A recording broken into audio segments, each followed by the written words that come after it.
الشیطان الرجیم بسم اللہ الرحمن الرحیم وَإِذْ أَخَذْنَا مِيثَاقَ بَنِي إِسْرَائِيلَ لَا تَعْبُدُونَ إِلَّا اللَّهَ وَبِالْوَالِدَيْنِ إِحْسَانًا وَذِي الْقُرْبَى وَالْيَتَامَى وَالْمَسَاكِينِ وَقُولُوا لِلنَّاسِ حُسْنًا وَأَقِيمُوا الصَّلَاةَ وَآتُوا الزَّكَاةَ ثُمَّ تَوَلَّيْتُمْ إِلَّا قَلِيلًا مِّنْكُمْ وَأَنْتُمْ مُعْرِضُونَ۔ اور یاد کرو اس وقت کو جب ہم نے بنی اسرائیل سے یہ عہد لیا تھا کہ اللہ کے سوا کسی کی عبادت نہیں کرنا، والدین کے ساتھ، رشتہ داروں کے ساتھ، یتیموں اور مسکینوں کے ساتھ حسن سلوک کرنا، اور لوگوں کو اچھی بات کہنا اور نماز قائم کرنا، زکوٰۃ دینا، مگر تم پھر گئے، کچھ ہی لوگ ایسے تھے جو عمل پیرا ہوئے، وَأَنْتُمْ مُعْرِضُونَ، اور تمہارا شیوا ہی ہے پھرنا۔ سامعین کرام، اللہ تعالیٰ نے توریت کے اندر بنی اسرائیل کو کچھ احکام دیے تھے، اور انہی احکام کا تذکرہ اللہ تعالیٰ یہاں کر رہے ہیں۔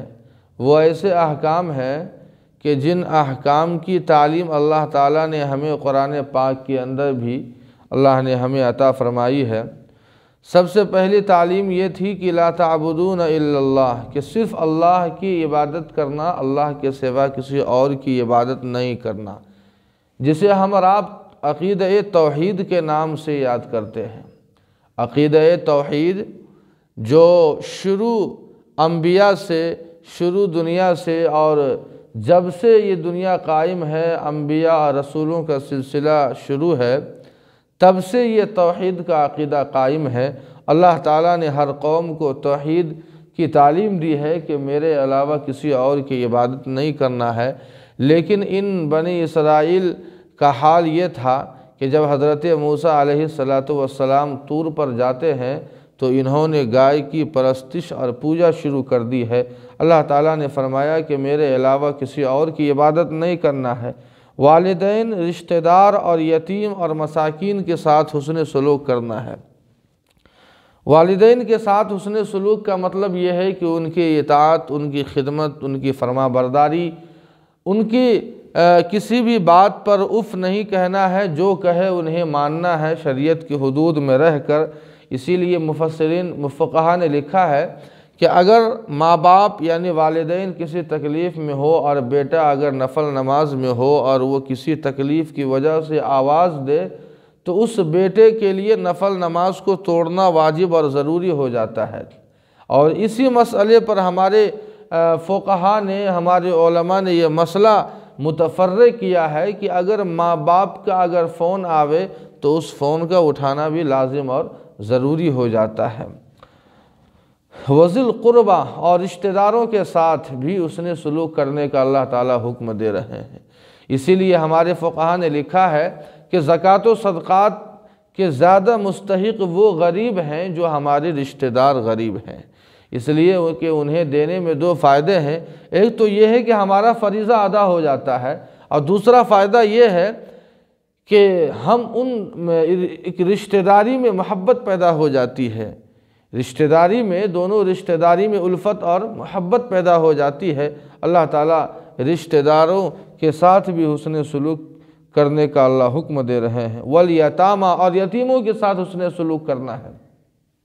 یتیم جس کے سر سے باپ کا سایہ اٹھ جائے، اگر باپ ہے، ماں نہیں ہے، تو اسے یتیم نہیں کہیں گے، اس لیے کہ یتیم وہ ہے جس کا باپ نہ ہو، باپ کفیل اور ذمہ دار ہوتا ہے۔ اسی لیے باپ اگر ہے، ماں نہیں ہے تو وہ یتیم نہیں ہے، لیکن ماں ہے، باپ نہیں ہے تو وہ یتیم ہے۔ لیکن یہ حکم بھی بلوغت تک ہے۔ اگر بالغ ہو جاوے اور اپنے پیر پر کھڑے ہو جاوے، گرچہ باپ نہیں ہے، تو اس سے یتیمی کا جو یتیم کا جو اس کے اوپر دھبا ہے، یا یتیم کا جو داغ ہے، یتیم کا جو حکم ہے، وہ ختم ہو جاتا ہے۔ والمساکین، اور مسکین کے ساتھ حسن سلوک کرنا ہے۔ مسکین جس کے پاس کچھ نہیں ہے، کھانے کے لیے کچھ نہیں ہے، اللہ تعالیٰ نے یتیموں اور مسکینوں کے ساتھ بھی حسن سلوک کا معاملہ دیا ہے۔ وقولوا للناس، اللہ تعالیٰ فرماتے ہیں کہ عام لوگوں کے ساتھ بھی حسن سلوک کرنا ہے، یہ نہیں کہ ہمارے والدین رشتہ دار ہیں تو ہم ان کے ساتھ حسن سلوک کر رہے ہیں، بلکہ عام انسان، دنیا کا جو بھی انسان ہے، جس مذہب کا بھی ہے، اللہ نے ہر ایک کے ساتھ حسن سلوک کرنے کا اللہ حکم دیتے ہیں۔ وَأَقِيمُوا الصَّلَاةَ وَآتُوا الزَّكَاةَ، اور نماز قائم کرنا اور زکوٰۃ دینا ہے۔ یہ سارے احکام توریت کے اندر اللہ نے بنی اسرائیل کو دیے، قرآن پاک کے ذریعے سے اللہ نے ہمیں بھی دیا ہے۔ ثُمَّ تَوَلَّيْتُمْ إِلَّا قَلِيلًا مِّنْكُمْ وَأَنْتُمْ مُعْرِضُونَ، لیکن اللہ فرماتے ہیں کہ تمہارا حال یہ تھا کہ کچھ ہی لوگ تم میں سے ایسے تھے جو ایمان لائے تھے، کچھ ہی لوگ، مثلا حضرت عبداللہ بن سلام رضی اللہ عنہ اور ان کے جو رفقا تھے، جو کچھ ہی لوگ ایسے تھے جو ایمان لائے تھے، ورنہ تمہارا حال یہ تھا اکثروں کا کہ تم نے ان باتوں کو انکار کر دیا، تم اعراض کر لیے تم ان باتوں سے۔ اللہ آگے فرماتے ہیں وَأَنْتُمْ مُعْرِضُونَ، اور تمہارا کام ہی ہے اعراض کرنا۔ جب میں نے کوئی حکم نازل کیا ہے حضرت موسیٰ یا تمہارے نبی یا توریت کے ذریعے سے، تم اس سے اعراض تم نے کیا اور انکار کیا ہے۔ اللہ پاک سے دعا ہے کہ اللہ پاک ہم سبوں کو قرآنی احکام پر عمل کی توفیق عطا فرمائے۔ وَمَا عَلَيْنَا إِلَّا الْبَلَاغُ۔